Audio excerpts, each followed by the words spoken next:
السلام عليكم ورحمة الله وبركاته. ازيكم يا حبايبي؟ عاملين ايه؟ كل شهر وانتم طيبين. تعالوا مع بعض النهاردة كده نشوف جبنا ايه من اساسيات الشهر مع بطاقة التموين. تعالوا نشوف ازاي وفرنا وجبنا كل حاجتنا اللي هتقعد معانا الى اخر الشهر. اول حاجة طبعا من الاساسيات اللي هو الزيت. انا جبت هنا 4 ازايز عباد شمس. طبعا مش هستعملهم كلهم، اللي هيتبقى هخليهم للشهر ايه اللي جاي. وجبت ازازة زيت قلي مع ازازتين جوه عندي، ان شاء الله هكمل بيهم الشهر.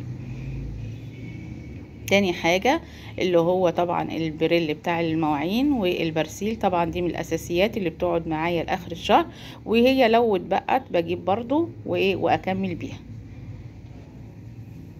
طبعا الكنز اللي عندي اللي هو الدقيق، انا كل شهر لازم اجيب 3 اكياس او 4 اكياس. انا جبت الشهر ده 4 اكياس زي ما انتم شايفين كده. انا بجيب نوع اللي هو مهند ده طبعا حلو قوي، متعدد يعني بعمل منه كيكه وبعمل منه قرص، بيطلع النتيجه حلوه قوي. انا جبت هنا 4 اكياس. طبعا من الضروريات او من الحاجات المهمه اللي لازم تجيبيها كل شهر اللي هو السكر. طبعا انا جبت هنا 4 اكياس سكر. ده كله في التموين، يعني كل السكر ده من التموين. طبعا بالنسبة بقى للمكرونة اللي بقى سعرها صعب جدا، اللي هو المكرونة ب9 جنيه، فطبعا انا جبت هنا المكرونة بتاعة التموين ب5 جنيه كتير. جبت النوع اللي هو اسمه الحياة. كان في نوع الشهر اللي فات اسمه مكرونتي، كان جميل قوي برضو، ولكن انا جبت هنا الحياة ملقتش. وانا جربت الحياة دي قبل كده، جميلة قوي وبتزيد في الاكل. جبت هنا كام كيس؟ جبت 10 اكياس.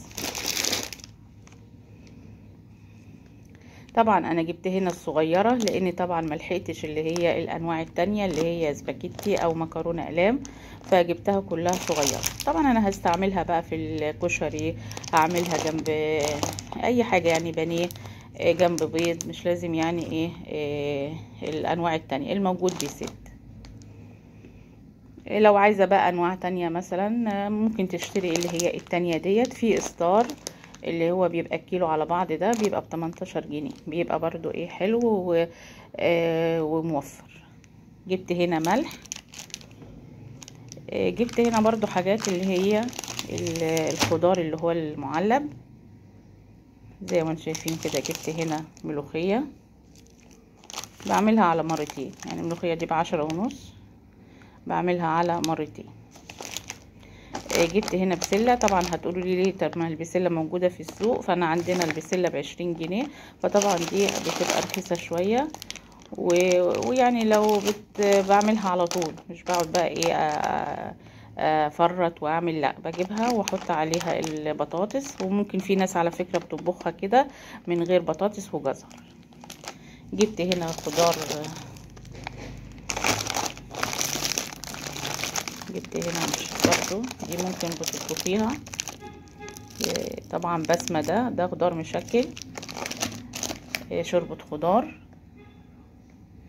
وممكن برضو انا بطبخها على فكرة، يعني بحط عليها صلصة وبعملها طبيخ عادي.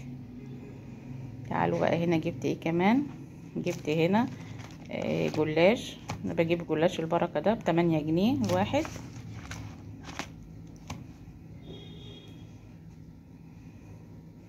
زي ما شايفين كده بقى، كل دي حاجات من اساسيات لازم تكون موجودة عندك في البيت طول الشهر. الزيت والدقيق، السكر، طبعا المكرونة عندك لازم تبقى موجودة. مثلا لو في يوم كده ما انتش قادرة تعملي اي حاجة، بتطلعي كيسين المكرونة تعمليهم مع شوية سلطة والموضوع بيمشي.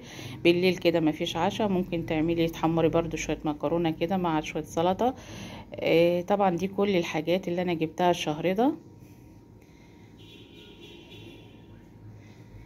وبألف هنا. وكل سنة وانتم طيبين، وكل شهر وانتم طيبين، والسلام عليكم ورحمة الله وبركاته.